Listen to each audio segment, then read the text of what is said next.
On May 2, 2008, Marvel Studios launched its inaugural feature film with Iron Man, and in the process launched one of the most successful film franchises ever.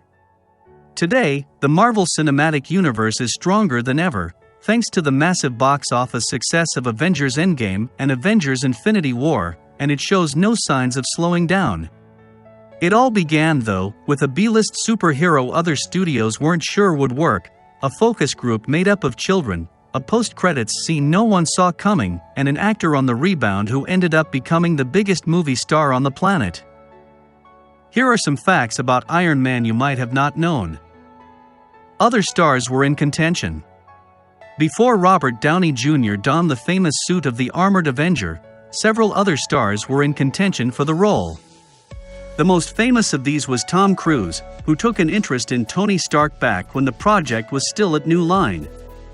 Another contender from those pre-Marvel Studios days was Nicolas Cage, a lifelong comics fan who almost played Superman for Tim Burton in the 1990s, but he too ultimately fell by the wayside.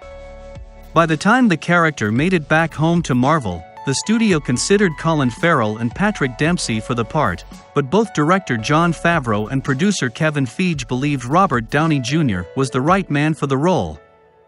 Downey ultimately got the part, but Favreau later revealed he had a backup idea in mind if his first choice fell through: Sam Rockwell, who went on to play fellow billionaire industrialist and Iron Man nemesis Justin Hammer in Iron Man 2, 2010.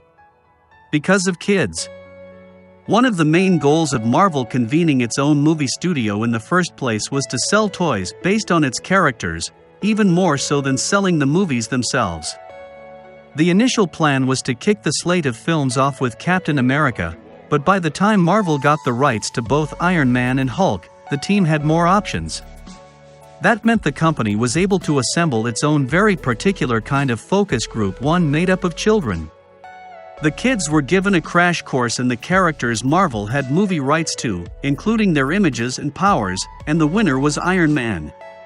That put Tony Stark over the top in the race to be the first Marvel Cinematic Universe star.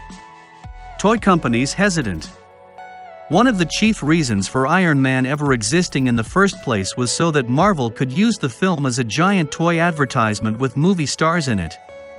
As the film headed toward release, though, that proved to be a bit of a problem. The company hoped to simply make back its money on the films, and then turn the real profit in toys. But Marvel Studios had not yet made a successful film, and toy companies were not convinced their flying man in an armored suit would sell. Marvel hoped to solve this problem by pairing toy deals for Spider-Man 3, which would come out in 2007, with toy deals for Iron Man. Even then, some companies just weren't interested. According to one Marvel executive, they couldn't give Iron Man away to toy companies before the movie was released. By the time Iron Man 2 came around, though, the companies were very happy to put Tony Stark action figures on the shelves. Surprise box office hit.